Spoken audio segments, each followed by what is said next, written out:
on. There will be a pause of up to 3 seconds. They'll go out, and that is the signal to start. Alesi has regained his original starting position. I would expect to see him black flagged at a later point, or quite early on in the race, actually. In come the marshals' boards. 1 light, 2 lights, 3 lights, 4 lights, 5 lights. And it's go, go, go, go. And Hakkinen gets a good start. David pulls across in front of Coulthard.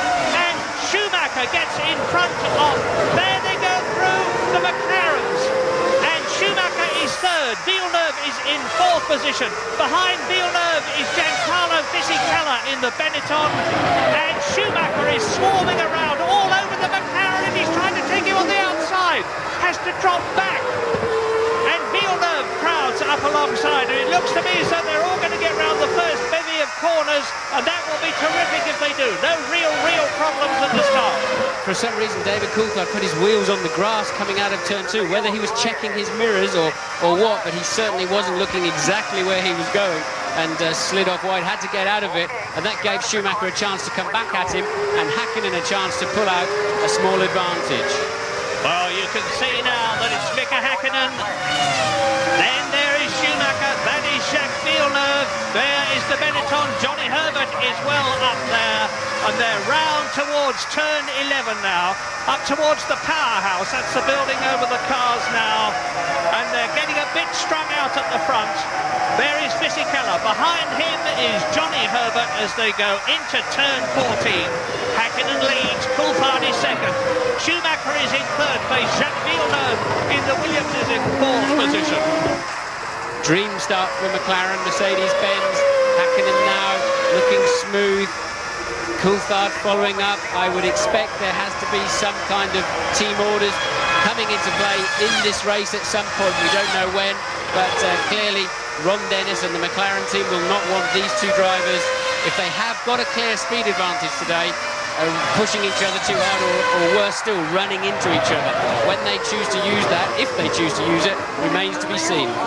And you can see beautifully in this light those 3 grooves on the front tyres, 4 grooves on the rear tyres, which have reduced the amount of rubber on the ground, reduced the amount of grip, but the drivers have all got used to the new configuration now. They may not like it as much as last year's cars, but from our point of view it's magic, because they're a lot more spectacular. Round the marina, Hakkinen leads, and at the end of the first lap he was 1.5 seconds ahead of David Coulthard, who is now speeding up.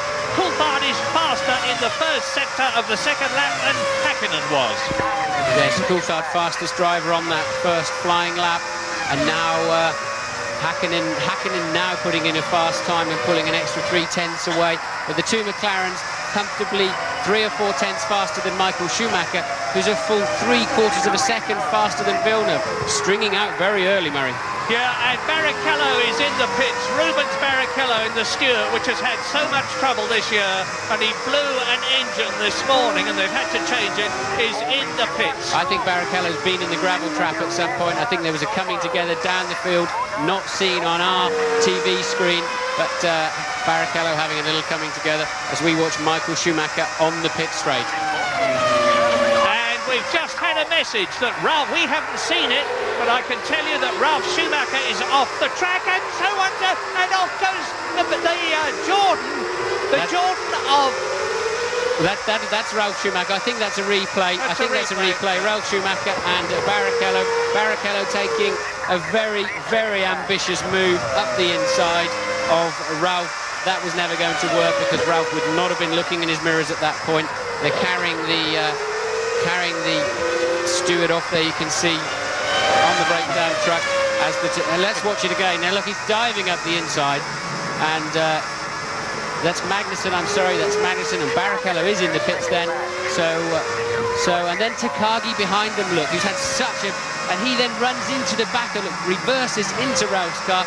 3 cars out, all over a silly overtaking manoeuvre from Magnussen. looks as though the Stewart team is in real trouble right at the beginning of the race, because we're on lap 3 now, and it would seem that Barrichello is at best in the pits and worst out of the race. Magnussen out of the race, Ralf Schumacher out of the race, out of the race, Takagi out of the race, and Mika Häkkinen is leading David Coulthard on lap 3 out of 58 by 1.7 seconds, with Michael Schumacher in 3rd place, and Villeneuve in 4th place is already 7.1 seconds behind Mika Häkkinen. Fisichella is 5th, Johnny Herbert is still in that 6th position ahead of Heinz-Harald Frentzen. So one has to say that the two Williams cars are not doing well. They didn't do well in the warm-up this morning, and the drivers were worried about some aspects of the handling, but at the present moment the world champion Jacques Villeneuve is down in 4th position, and the gap is increasing all the time between him and the cars ahead of him. Michael Schumacher, David Coulthard 2nd, Mika Häkkinen race leader, who is now nearly 2 seconds ahead of David Coulthard and pulling away. And as Martin has said, Ron Dennis, the McLaren boss, is going to be watching what happens with these two drivers very carefully indeed. There is Jacques Villeneuve, 4th position. Behind him, Fisichella. You can see that the young Italian, who has switched from the Jordan team last year to the Benetton team this year, is giving Villeneuve a very hard time. Villeneuve on Goodyear tyres, Fisichella on Bridgestone. Yes, Fisichella's been the next best Bridgestone runner all through practice and qualifying, and appears to have quite a nice car. He's driving it well. He's absolutely blitzed Alexander Wurz, his teammate, through qualifying, and now he's giving the reigning world champion a mirror full of blue Benetton car. But Villeneuve won't be too perturbed about that. He'll be much more concerned with the way that the Ferrari is walking away from him in front. And I'm watching Johnny Herbert in the background carefully. He's not actually gaining on Fisichella, but he's not losing any ground. In the meantime, Fisichella is inching up on Jacques Villeneuve. Behind Herbert, it's Frentzen, Eddie Irvine in the Ferrari, in the spare Ferrari, I remind you, because he had an engine mapping problem all through practice and all through qualifying, and it seems to have defeated him. He's gone into the spare, is in 8th position. Damon Hill is now 9th and nearly 20 seconds behind Häkkinen on lap 5 out of 58. And in 10th position is the second Benetton of new boy Alexander Wurz from Austria, who's replacing his countryman, the great Gerhard Berger. And this is the first Australian Grand Prix ever in the World Championship that Gerhard Berger will not have competed in. We miss him too.